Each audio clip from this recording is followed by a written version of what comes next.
Shravani madam ಯಾಕೆ ಹೀಗೆ ನೋಡ್ತಿದ್ದಾರೆ? ಅವ್ರಿಗೇನಾದ್ರೂ ಗೊತ್ತಾಗೋಯ್ತಾ? ಗೆಟಪ್ ಎಲ್ಲ ಕರೆಕ್ಟಾಗಿ ಇದೆಯಲ್ಲ ಮೇಡಮ್. ಏನೋ ಅಲ್ಲಿಂದ ಇಲ್ಲಿವರೆಗೂ ಹಾಗೆ ನೋಡ್ತಿದ್ರಲ್ಲ ಅವ್ರನ್ನ. ಏನೋ ಗೊತ್ತಿಲ್ಲ ಸುಬ್ಬು, ಇವ್ರನ್ನ ನೋಡ್ತಾ ಇದ್ರೆ ನೋಡ್ತಾನೆ ಇರ್ಬೇಕು ಅನ್ಸ್ತಾ ಇದೆ. ಅವರು ನೋಡಕ್ಕೂ ತುಂಬಾ ಚೆನ್ನಾಗೂ ಇದ್ದಾರೆ, ಜೊತೆಗೆ ತುಂಬಾ ಚೆನ್ನಾಗಿ ಮಾತಾಡ್ತಾರಲ್ಲ, ಅದಕ್ಕಿರ್ಬೇಕು. ಅಷ್ಟೇ ಅಲ್ಲ, ಅವರು ಯಜಮಾನ್ರ ಅಭಿಮಾನಿ ಅಲ್ವಾ, ಅದಕ್ಕೆ ನಿಮ್ಗೆ ಇಷ್ಟ ಆಗಿದ್ದಾರೆ. ಇಲ್ಲ ಸುಬ್ಬು, ನಾನು ಇವ್ರನ್ನ ನೋಡಿದ್ದೀನಿ, ಇವ್ರ ಜೊತೆ ಮಾತಾಡಿದ್ದೀನಿ ಅನ್ನೋ ತರ ಫೀಲ್ ಆಗ್ತಿದೆ.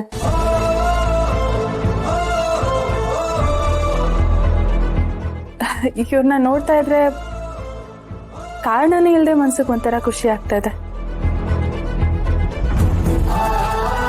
ಹೌದ್ವಾ, ನಂಗೂ ನಿನ್ನ ನೋಡಿದ್ರ ಹಂಗ ಅನ್ನಿಸ್ತದ. ತುಂಬಾ ಮುದ್ದಾಗಿದ್ದಿ, ಗೊಂಬಿ ಹಂಗ.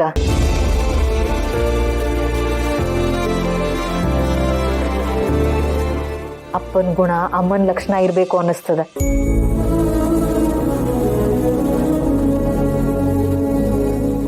ಮಹಾಲಕ್ಷ್ಮಿ ಹಂಗ ಕಾಣಕತ್ತಿದ್ದಿ.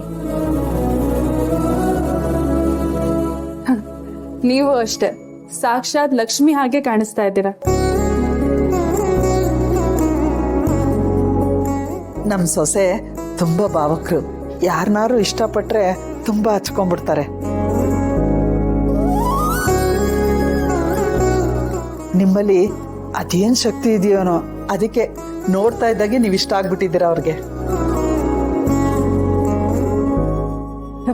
ಹೌದಮ್ಮ, ನೀವ್ ಯಾಕೋ ನನಗೆ ತುಂಬಾ ಇಷ್ಟ ಆದ್ರಿ.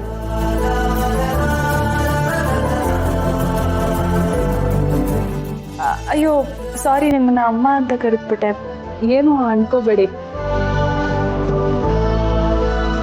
ಅಯ್ಯೋ ಪರವಾಗಿಲ್ಲ ಬಿಡಿ, ತಾಯಿ ತಪ್ಪೇ ಇಲ್ಲ.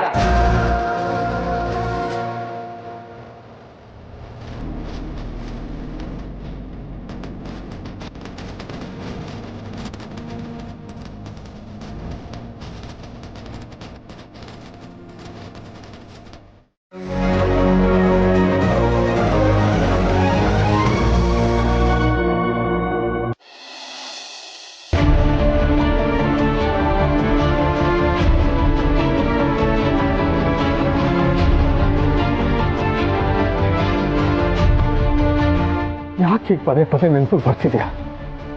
ನಾನು ಮರಿಬೇಕು ಅಂದ್ಕೊಂಡಷ್ಟು ನೆನಪು ಬಂದು ನನಗೆ ಚಿತ್ರ ಹಿಂಸೆ ಕೊಡ್ತಾ ಇದೆಯಾ? ಅಷ್ಟಕ್ಕೂ ಸಾವಿತ್ರಿ ನಾನು ಕೇಳಿದ ಪ್ರಶ್ನೆಗೆ ನಿನ್ನ ರೂಪ ಯಾಕೆ ನೆನಪಿಗೆ ಬಂತು? ಹೌದು, ನಿನ್ನ ಕೂಡ ಜಾನಕಿಯಲ್ಲಿ ಇದ್ದಿದ್ದು ಸುಳ್ಳಲ್ಲ, ಆದರೆ ಎಂತರ ಅವರು ಬದಲಾಗಲಿಲ್ಲ. ಅವ್ರು ತುಂಬ ಒಳ್ಳೆ ಹೆಸರು, ಮನಸ್ಸನ್ನು ಅರ್ಥ ಮಾಡ್ಕೊಳ್ಳೋ ಗುಣ ಇರೋ ಅವರು. ಇತ್ತೀಚೆಗೆ ಬಂದರೂ ಅವರಿಲ್ಲದ ಮನೆ ಖಾಲಿ ಅನ್ನಿಸ್ತಾ ಇದೆ. ಅವ್ರು ನನ್ನ ಜೊತೆ 4 ಮಾತಾಡ್ಕೊಂಡಿದ್ದಿದ್ರು ನನಗೆ ಸಾಕಿತ್ತು. ಹೇಗೆ ಹುಡುಕ್ಲಿ? ಇವರೇ ನಿಮ್ಮನ್ನು ನೋಡ್ಕೊಳಕ್ ಬಂದಿರೋಂಥ personal nutritionist cum chef. Subbu ಕೇಳಿದ್ರೆ ಗೊತ್ತಾಗತ್ತೆ.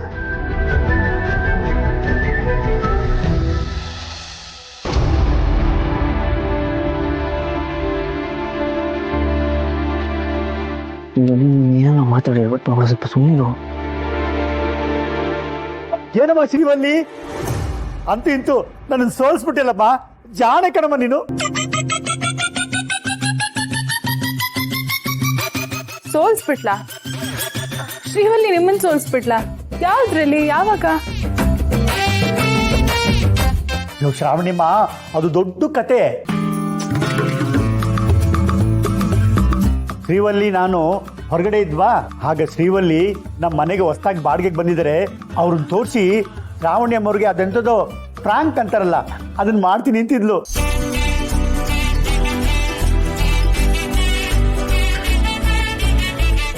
ಅದಕ್ಕೆ ನೋಡಿ ಇಲ್ಲಿ ಬಂದು ವಿಷಯ ಗೊತ್ತಾಯ್ತಾ, ಅದು ಗೊತ್ತಾಯ್ತಾ, ಅದು ಇದು ಅಂತ ಏನೇನೋ ಮಾತಾಡ್ತಿದ್ದಾಳೆ.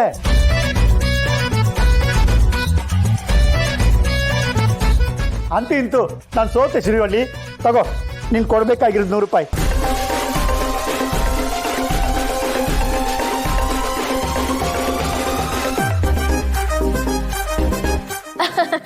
ಹೌದು, ನೋಡಿದ್ರ ನಾನೇ ಗೆದ್ದೆ. ಕಡೆ ಪಕ್ಷ ನಿನ್ ಮಾವ ಅಂತಾದ್ರೂ ನೀನ್ ಸಹಾಯ ಮಾಡ್ಲೇಬೇಕು. ನಿಜ ಹೇಳ್ತಾ ಇದ್ದೀನಿ ಸುಬ್ಬು, ಈ ಮಾವನಿಗೆ ಜಾನಕಿ ಅವಶ್ಯಕತೆ ತುಂಬಾ ಇದೆ ಕಣ.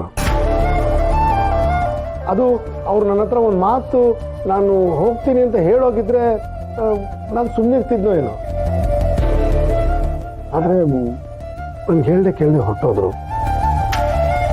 ನನ್ನ ನೋಡ್ಕೊಳಕ್ಕೆ ಅಂತ ಬಂದವರು ಅವರು. ಅವ್ರಿಗೆ ಅವಮಾನ ಮಾಡಿ ಕಳಿಸ್ಬಿಟ್ಟು ಏನು ಗಿಲ್ಟ್ ಕಾಡ್ತಾ ಇದೆ ಕಣೋ. ನಂಗೆ ಅದನ್ನ ಜೀರ್ಣಿಸ್ಕೊಳಕ್ಕೆ ಆಗ್ತಾ ಇಲ್ಲ. Please help me. ಅಯ್ಯೋ ಯಜಮಾನ್ರೆ, ನೀವು ಪ್ಲೀಸ್ ಅಂತೆಲ್ಲ ಕೇಳ್ಬಿಡಿ ಯಜಮಾನ್ರೆ. ಸರಿ, ಹಾಗಾದ್ರೆ ನಾನು ಹೇಗಾದ್ರೂ ಮಾಡಿ ಅವ್ರಿಗೆ ಕಾಲ್ ಮಾಡಕ್ ಪ್ರಯತ್ನ ಪಡ್ತೀನಿ. ಅವ್ರ ಕಾಲ್ನ ನಿಮ್ಗೆ ಕನೆಕ್ಟ್ ಮಾಡಿಸ್ತೀನಿ ಯಜಮಾನ್ರೆ. ಥ್ಯಾಂಕ್ಸ್ ಕಣ, ನಿಮ್ ಕಾಲ್ಗೋಸ್ಕರ ಕಾಯ್ತಾ ಇರ್ತೇನೆ.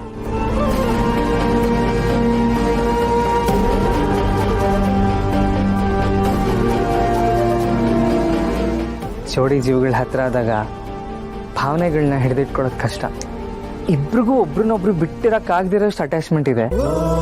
ಆಂಜನೇಯ ಇಂಥ ಗಟ್ಟಿಯಾದ ಸಂಬಂಧ ಇರುವಂಥ ಕೊಂಡಿ ಹೇಗಪ್ಪ ಕಳಿಸ್ಬಿತ್ತು?